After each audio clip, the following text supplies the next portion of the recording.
भारत की सबसे भूताहा जगह।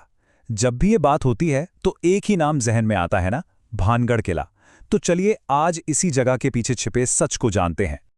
इस किले में कदम रखने से पहले ही एक चेतावनी आपका स्वागत करती है। एक बहुत ही सीधी लेकिन कहीं ना कहीं डरावनी चेतावनी।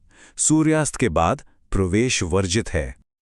अब सुनने में ये किसी आम कहानी या अफवाह जैसा लग सकता है ना? लेकिन असल में ऐसा बिल्कुल नहीं है। क्योंकि ये चेतावनी दी है खुद भारत सरकार ने। जी हाँ, आर्कियोलॉजिकल सर्वे ऑफ इंडिया मतलब एएसआई ने वहाँ बाकायदा एक बोर्ड लगाया हुआ है। आप सोचिए, भारत में हजारों ऐतिहासिक जगह हैं, पर ऐसा बोर्ड बहुत ही कम जगह देखने को मिलता है। तो सवाल तो बनता ही है कि आखिर भानगढ़ में ऐसा क्या है कि सरकार को खुद कहना पड़ रहा है कि शाम के बाद यहाँ मत आना। इस सवाल का जवाब पता है कहाँ छिपा है? इसके इतिहास में। तो चलिए जरा समय में पीछे चलते हैं, उस जमाने में जब भानगढ़ ऐसा वीरान और डरावना नहीं था। 17वीं सदी की बात है। कल्पना कीजिए, एक ऐसा शहर जो जिंदगी से भरपूर था। बाजारों में खूब चहल पहल, आलीशान महल, खूबसूरत मंदिर, सब कुछ था यहाँ। एक जीता जागता फलता फूलता शहर। लेकिन फिर एक ही झटके में सब कुछ खत्म हो गया, सब कुछ वीरान हो गया। और इस वीरानगी के पीछे एक कहानी है। एक ऐसी कहानी जिसमें प्यार है, धोखा है और एक भयानक श्राप है। ये कहानी है एक तांत्रिक और एक राजकुमारी की। कहते हैं कि इस कहानी के दो किरदार थे। एक था सिंधु सेवड़ा, जो काले जादू का माहिर एक तांत्रिक था, और दूसरी तरफ थी राजकुमारी रत्नावती, जिनकी खूबसूरती के चर्चे पूरे राज्य में थे। तो हुआ ये कि तांत्रिक सिंधु सेवड़ा राजकुमारी रत्नावती की खूबसूरती पर मोहित हो गया। वो उन्हें किसी भी कीमत पर पाना चाहता था। इसके लिए उसने एक साजिश रची। उसने एक इत्र पर काला जादू किया ताकि राजकुमारी उसे लगाते ही उसके वश में आ जाएं। लेकिन राजकुमारी बहुत समझदार थीं।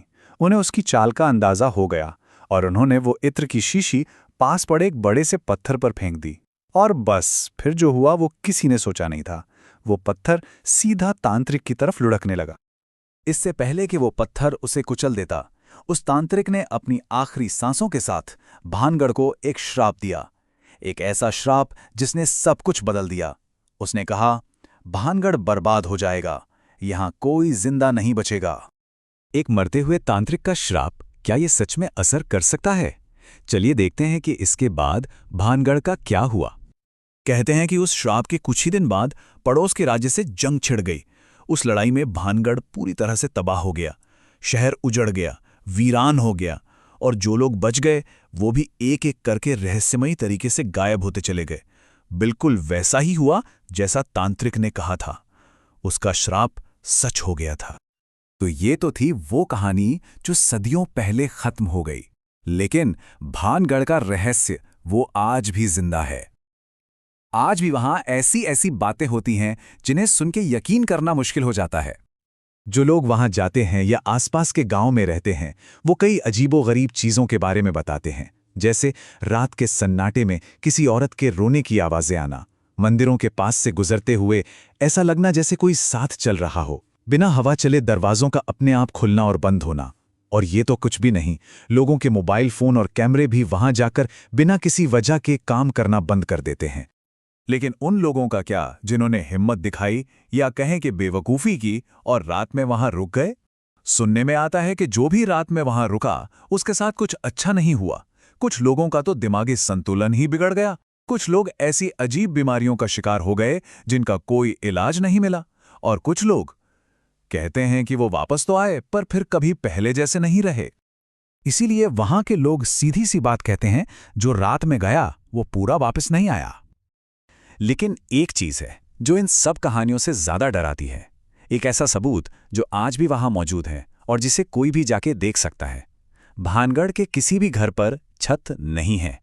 स्थानीय लोग कहते हैं कि श्राप की वजह से आज तक जिसने भी उन खंडरों पर छत डालने की कोशिश की वो जिंदा नहीं बचा और उसकी छत अपने आप गिर जाती है।